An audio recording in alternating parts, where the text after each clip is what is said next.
I thought I'd add a quick perspective on the fat paradox that I introduced yesterday.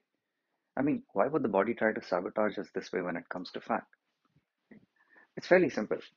It's been, what, barely 100 years since humans truly understood how to use fuel, and yet we treat fuel the way I explained in terms of wanting to store it properly. Compare this to the fact that life on Earth has been evolving for close to 3 billion years, humans close to 2 million, and most of this time has been spent with multiple species trying to survive on a limited set of nutrients. You needed to expend energy to be able to get your next meal, and at the same time, there was a threat to life that you had to survive. Through all of this, there were periods of famine where you may have had multiple days with limited access to any nutrients. So you needed to have stores that not only allowed you to survive, but also seek your next source of nutrition. And of course, when you did have access to nutrients, you had to figure out how to make the best of it, which is try and store away as much as you can. Now, about 10,000 years ago, compare that to 2 million to 10,000, humans finally figured out how to make acquisition of calories and nutrients a little easier. What they figured out was they could domesticate plants and animals. The threat to life was gone, but the hard physical labor part still remained. Fast forward to maybe 20 to 30 or 50 years ago, and for the first time, we have essentially reached a stage where you can pretty much sit in a chair all day, watch Seinfeld, and get access to food. So, if you refer back to my previous video, it's essentially having that overstock condition again and again without having to drain your storage tank at all.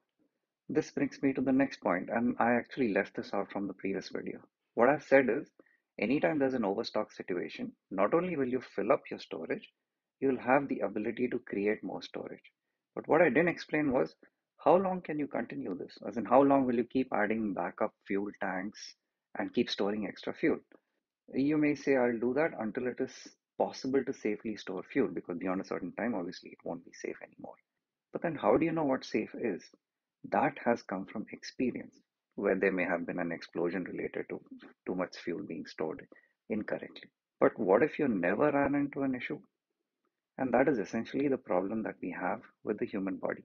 Out of 2 million years, if it's barely been 30 to 40 years that overstock or easy access to calories has been possible, it has never had to solve the problem of having too much of nutrients available. The important thing you need to understand is evolution can only solve problems that it has been presented with. And that brings us to what we see today, which is an always increasing case of metabolic disorders in the population. So, as I've said before, your body is not trying to be stubborn, nor is it trying to sabotage you. It is simply adapting and doing what it knows best. When you try to embark on a fat loss journey, what you need to understand is you have to work with the system instead of beating your body into submission, which is pretty much what most people do on the 1st of January. For the next 6 months, I'm going to work out a lot, I'm going to cut down what I eat, and soon I'll be back to looking the way I used to look in my early 20s. Why would it work with a system that's constantly trying to adapt to save whatever it has in storage? Until next time. If you've enjoyed the way Truleen presents the science behind fat loss, health, and fitness, please like, subscribe, and do share these videos.